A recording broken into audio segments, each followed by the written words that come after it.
तो चलिए मेरे साथ मिलकर स्वागत कीजिए गौरव जैन जी का। सर, चैनल की ओर से आपका ढेर सारा स्वागत। थैंक यू, आपने मुझे बुलाया यहाँ बात करने के लिए। तो आप जो पूछेंगे मैं आपको बताऊंगा ईमानदारी से।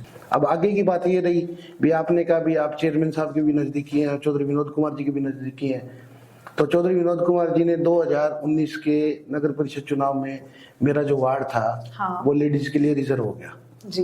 तो आप मानिए भी हमारा जो क्लब था, जो हम लोगों ने एक ग्रुप बनाया था, उस ग्रुप के साथ जो अंडरस्टैंडिंग थी, उसी कोटे में मुझे टिकट दी गई जी चौधरी विनोद कुमार जी द्वारा।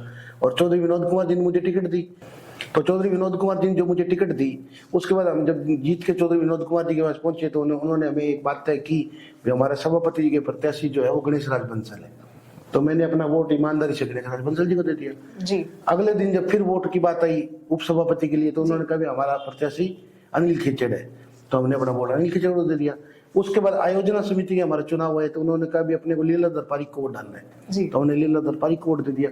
तो मेरा ये मानना है भी चौधरी विनोद कुमार जी ने मुझे टिकट दी, मैं उनके, आप ये मान लो कि उनकी पार्टी की वजह से, उनकी सपोर्ट की वजह से, या मैं मेरी कार्यशैली की वजह से नगर परिषद में पहुंचा, और मैंने उनके कहने से उनके सभापति को, उपसभापति को, उनके आयोजना समिति में जैसे जैसे उन्होंने कहा, मैंने उनका काम कर दिया। ठीक है। तो मेरा ये मानना है भी इस चुनाव, अब ये जो 2023 का चुनाव है ना, हमारा और चौधरी विनोद कुमार जी का करार जो है ना, एक बार खत्म हो चुका है।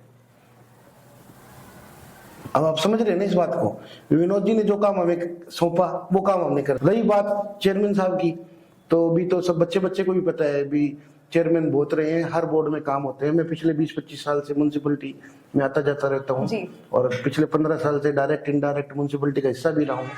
इस बोर्ड में जो काम हुए, निश्चित रूप से ऐसे काम पिछले 40-50 साल में तो नहीं हुए थे। बने आज हनुमानगढ़ को जिला बने हुए करीब ये मान लो 28 साल हो गए, पर अभी हनुमानगढ़ जिले का स्वरूप वर्तमान में इस बोर्ड में ही ले पाया है।